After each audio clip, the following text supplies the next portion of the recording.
So, hello everyone. In this series of name set preparation, one of the most important section is logical reasoning for name set. What are the key concepts and the problem solving strategies we have to follow to get good score in examination? So in today's video we see all these strategies, concepts for the section logical reasoning for NEEM set examination. So one by one we see what is, first of all we see what is logical reasoning. What is logical reasoning? So logical reasoning tests your ability to analyze and interpret the patterns, relationships and the problem logically. How you analyze any problem, how you find out the patterns, interpret the patterns from that problem, how you build a relationship in that, and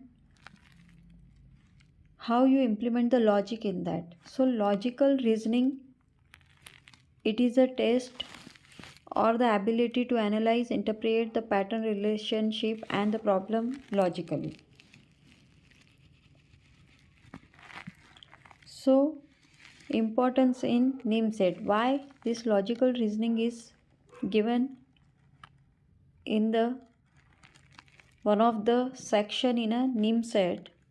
Because it helps to solve the problem quickly and accurately, and second importance is it significant the weightage in the examination. So any competitive exam is not done without the logical reasoning section. So it is very important. It tests the ability to analyze any problem. So this logical reasoning part is given in any competitive exam. So one by one we see which type of question is asked in an examination based on the logical reasoning. So one by one we see the type of question. First question is depend on the coding and decoding. Next question is based on the blood relations. One question is based on the direction. One question is based on syllogism. One question is on a sitting arrangement. One question from the puzzles and one question from the number or the letter series. So this is the syllabus for the logical reasoning, and from that the type of questions asked from different concept like coding, decoding, blood relations, direction, syllogism, sitting arrangement question, puzzle question and number and letter series questions. So one by one we see. In this video I will share you this topic, a little hint related to each topic with one example. So the first topic is a coding decoding, how you can solve easily the coding decoding question. Here I am sharing the concept, the tip and the example. So coding decoding concept or the coding decoding problem involves the converting words or numbers based on the certain logic. तो जब भी आप coding decoding के questions को solve करोगे that time a certain logic are apply on the number और the alphabet पे कुछ सीरीज़ और कुछ सीक्वेंस और कुछ लॉजिक अप्लाई किया होता है और उसी तरीके से आपको रिमेनिंग पोर्शन पे वो लॉजिक अप्लाई करना होता है. So what are the tips for this course? Here first tip is identify the pattern. So next आगे हम देखेंगे एक एग्जांपल के साथ कि कैसे ये कोडिंग डिकोडिंग के क्वेश्चंस को सॉल्व करना है. सो सबसे पहली टिप है आपके लिए कि आइडेंटिफाई द पैटर्न. जब भी आपको क्वेश्चन आता है तो आपको वो कोडिंग डिकोडिंग का किस तरीके का पैटर्न है वो आपको आइडेंटिफाई करना है. And the second most important tip is pay attention to the letter position and the arithmetic operation. Letter कौन से पोजीशन पे है and what is the arithmetic operations apply on that coding decoding question. So these both are the tips, and here we see one example. I will explain you this in detail. So see, this is one example is here. In that, if a cat is coded as DBU, what is the dog coded as? तो आपको क्या बोला है कि यहाँ पे cat है जिसको हमने कोड किया है DBU. जो भी आपको दिया गया है उसको पहले लिख लेना है. तो वैसे ही DOG डॉग का क्या आएगा ऐसे आपको पूछा गया है. सो हमें क्या करना है, C ABCD आपको सबको आती है, तो C में +1 करोगे तो D आएगा, A में +1 करोगे तो B आएगा, और T में +1 करोगे तो U आएगा. तो हमको देखते ही क्या समझ में आया, whenever we add +1 in a given letter we get the resulting sequence C+1 D A B T U. So वैसे यहाँ पे क्या आएगा answer, D+1 that is E, O+1 that is P and G+1 that is H. So हमारा answer क्या आ गया है, EPH. Dog is equals to EPH. So I think जो भी मैंने 2 टिप्स बताई थी वही हमने यहाँ पे अप्लाई किए, दूसरा कुछ नहीं किया. सबसे पहले हमने पैटर्न समझा और सेकंड हमने अर्थमेटिक ऑपरेशन वहाँ पे अप्लाई किया +1 वाला. सो इस तरीके का क्वेश्चन कोडिंग डिकोडिंग एग्ज़ाम में पूछा जाता है. The next topic, that is the blood relation topic. From that topic, first of all we see the concept and the tip I am sharing with you. These tips are very much important. So concept is, in a blood relation test your ability to understand the relationship within a family tree.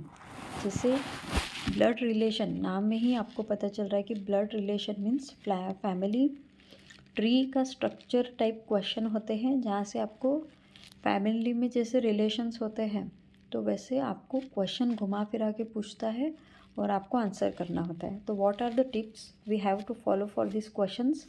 सो सबसे पहला tip है, use a family tree diagram for a complex problem. तो जब भी आप एक एक sentence question में रीड कर रहे हो तो उसी तरीके से आपको फैमिली का ट्री ड्रॉ करते जाना है. And understand the terms like sibling, maternal and in law. इनके मीनिंग्स आपको पता होना चाहिए. जैसे सबलिंग्स मतलब भाई बहन, maternal and the in laws, इनके मीनिंग आपको अच्छे से पता होना चाहिए. So here we see one question is based on the blood relation. So देखो what is the question here. जैसे हम एक एक सेंटेंस पढ़ रहे हैं उसी हिसाब से हमें ड्रॉ करते जाना. If A is the mother of B, A क्या है, बी की मदर है. So it is a female, इसलिए हमने इसको सर्कल में बताया. Okay. And B is the brother of C, और बी ब्रदर है, इसके लिए हमने इसको स्क्वायर में बताया और यहाँ पे सी बना दिया. How A is related to C. तो क्वेश्चन है ए और सी में क्या रिलेशन रहेगा. C, A is the mother of B, A B की मदर है और B is the brother of C, और बी सी का भाई है. तो ए और सी में क्या रिलेशन हो गया कि ए क्या रहेगी, सी के लिए क्या रहेगी, मदर रहेगी ऑब्वियसली. तो ऐसे ही क्वेश्चन होते हैं, डायग्राम थ्रू हमें उनको बनाए. So A is the mother of C, answer is here. After that the next topic, direction sense test. Direction पे बेस्ड क्वेश्चन होते हैं, तो उसका भी कंसेप्ट देखेंगे. एंड यहाँ पे है मैं शेयर कर रही हूँ आपको टिप्स, उसके बाद उसका एक एग्जांपल हम देखेंगे. So what is the concept. So direction sense test evaluate your ability to determine the direction based on movement. तो आपको डायरेक्शन पता है या नहीं ये जज करने के लिए वो इस तरीके के क्वेश्चन एग्जाम में डालते हैं। What are the tips related to direction test? So use a diagram to track a direction. तो छोटा सा ट्रिक या डायग्राम ड्रॉ कर लेनी है हमको डायरेक्शन के आंसर, क्वेश्चन आंसर सॉल्व करते वक्त। And know the cardinal direction like north, south, east and west आपको पता होना चाहिए। हम एग्जाम्पल देखेंगे। सबसे पहले a person walks 10 metre north then 10 metre east, where is he from the starting point. तो आपको सबसे पहले डायग्राम पता होना चाहिए। जैसे कि हमें पता है कि W E and N S ऐसा डायग्राम रहेगा। This is for west, east, north and south. WENS question read करते जाना है हमें। A person walks 10 metre north, यहाँ से 10 metre and then is 10 metre, यहाँ भी 10। Then where is he from the starting point, तो स्टार्टिंग पॉइंट से पर्सन कहाँ तक आया है, तो यहाँ ये हमें फाइंड आउट करना है। This portion we have to find out. So that time in a mathematics a Pythagorean theorem is Pythagoras theorem is very important। that is जब भी ऐसे आपको दिया है ए बी और सी, ए सी की वैल्यू निकालनी है तो ए बी स्क्वायर, तो फॉर्मूला क्या है,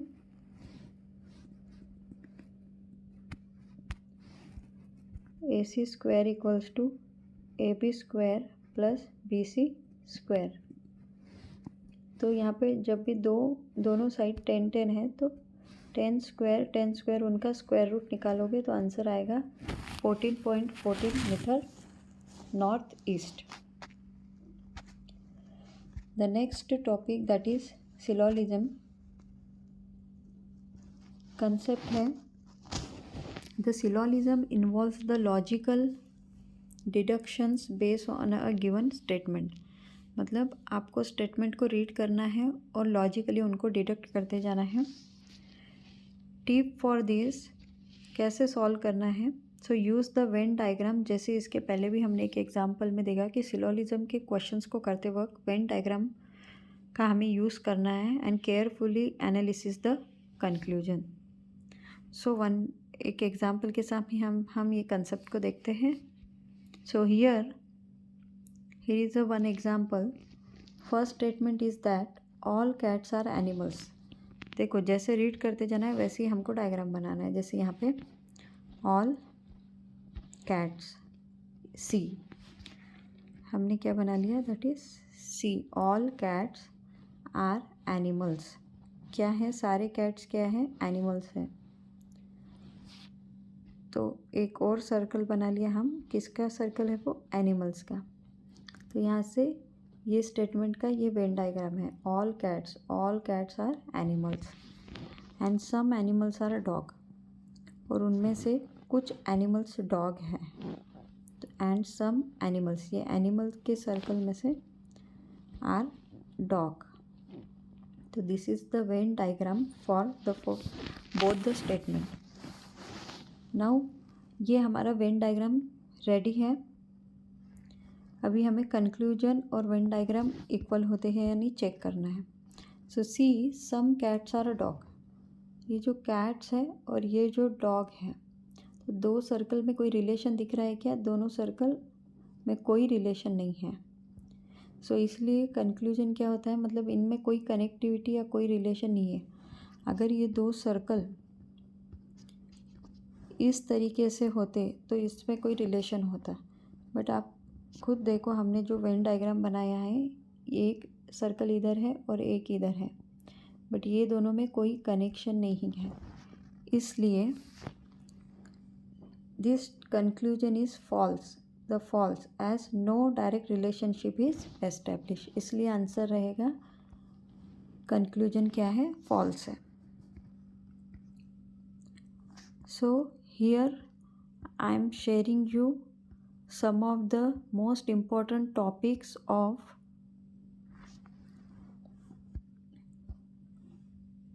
लॉजिकल रीजनिंग